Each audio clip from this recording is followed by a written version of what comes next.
I got your journals and we went through them, Marissa and I. Not everybody's journal, obviously, but a lot of you gave me your journals. And we found some common trends that I want to talk about with you guys today. And some of you wrote goals, some of you didn't in your journals, which I think it's important to write down goals so that you can have a focus for the month. And that's why I kind of did booty camp for myself and for everyone involved, because I think if you can really take a month and really focus and be extraordinary in a month and see how awesome you really can be, then you can try to do that every month. And then your life is unbelievable. You know what I mean? So booty camp is about really being the best you can be in 1 month. So just going through everyone's journals and looking through it, a couple things that I was thinking about, and with what I did. How are you guys doing? You're like looking very serious. It's not that serious. Okay. What did I do? Oh, basically what I find is that when the reason that we work out and the reason that we buy Prada and nice outfits and baseball hats that we like are because we want to feel good. You know, we want to feel good and we want to be happy, right? So that's why we work out and that's why we do all these things to feel better about everything. So, because I know a lot of people that look really great. They have the greatest looking body you've ever seen in your life. But that doesn't necessarily mean that life is great for them just because they look great on the outside. So I just, what am I trying to say? I'm just trying to say that in order to get the results that you're looking for truly, why we do fitness is to feel good. So if you don't feel good on the inside, then the outside does not matter. So, so what I'm saying is through these journals and through everything that we do, I want you to really try to get to what it is, why you're doing what you're doing, and why a result is really important to you. Why do you want to lose that weight? You know what I mean? Like why is eating rice such a big deal? You know what I mean? Like who really cares? Is it because you want to be thin, or is it because you want to feel better about? These are like feel better about yourself. These aren't like hard questions, but they create results because they make you question what your motives are. And it's pretty deep. And also the other thing is in terms of, we're going to be here, Marissa and I are going to be here today. I have Annie here, who's like expert world trainer of the world. She's one of my, I go to her for advice a lot of the times when I have to write like articles and stuff. I'm like, Annie, what do you think about this?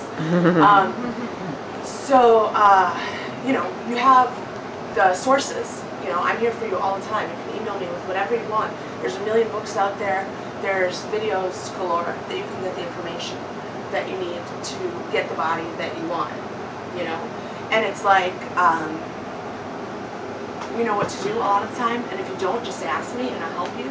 The main question is if you know what to do, why don't we do it? Like, what is stopping you from getting exactly what you want? You know what I mean?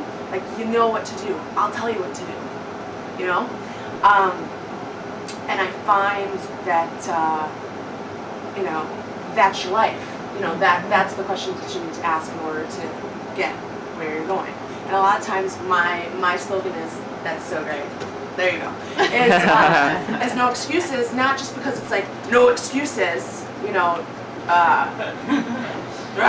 it's because, you know, I find when any of my clients are trying to do something, you know, because I listen to a lot of people talking all the time, is you stop yourself from doing it because, you know, of all the things you say, I'm too tired, I have to travel too much, you know, work dinners all the time, things like that, and I totally understand that. But those excuses not excuses, but those life things that are happening continuously add up to why you're not reaching your goals, and they turn into kind of excuses in the fact that you know, it's stopping you.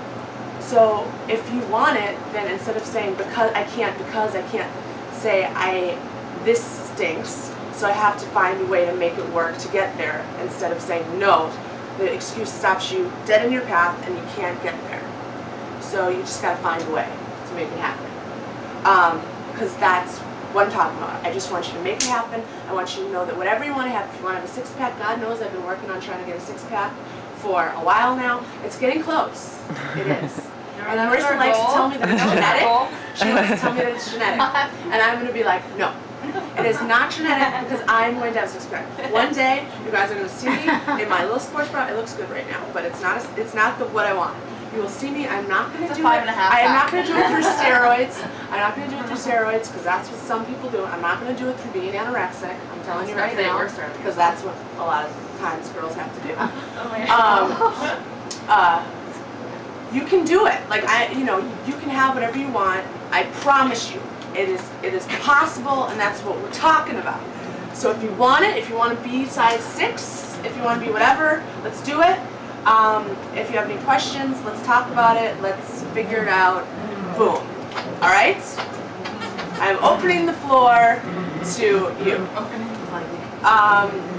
So that was a pretty major speech that I just gave, and it's like whatever. But basically, just to open what we're talking about, through our journals, Marissa and I found some trends. Through your journals, we found that a lot of the time in your diet, there's some issues in terms of like protein, alcohol, sugar slump, water.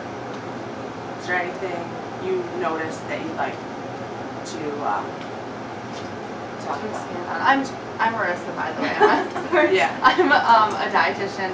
I work with Lacey quite a bit, and I have a practice in Gramercy, and so just like last month, I participated in BOOTYCamp, and this month Lacey asked me to come back and talk and kind of look through your food logs, which I think every one of you should be really proud of yourself for keeping, because it's not easy, and it's a pain in the butt and tedious and extremely annoying. But hopefully it was a little bit eye-opening for you, and just like Lacey's talking about, is going to actually allow you to look at trends and look at patterns that maybe have developed or you don't really think about on a daily basis, but in looking back on them, we can make adjustments and changes and tweaks that are going to propel you to reach your, whatever your end goal is. And just a couple that, we saw over the course of a number of food logs. One in particular I noticed was sometimes not, particularly after workouts, like after BOOTYCamp, not incorporating enough or any protein in your breakfast or your meal after a workout. Which sometimes, maybe we don't think about it, but that's a really important part of building lean muscle mass and replenishing the muscle tissues and fiber that you've just ripped up because Lacey just kicked your butt at 6:30 in the morning. So rather than just kind of having some watermelon and cantaloupe for breakfast, toss in some yogurt, some low-fat, ideally plain yogurt, into your breakfast. So you get, you don't have to eat a piece of chicken or a can of tuna with fruit in the morning, but just by adding some sort of lean, healthy protein, and I've listed kind of a bunch of different, if you guys can pick up these at the end, this sheet just shows some basic portion sizes and different foods in each of the food groups we should be trying to consume on a daily basis. So that was kind of one of the primary points I wanted to focus on, because it'll help make your workouts with Lacey and on your own much more effective and give you much more energy and the lean muscle tissue that you're trying to build.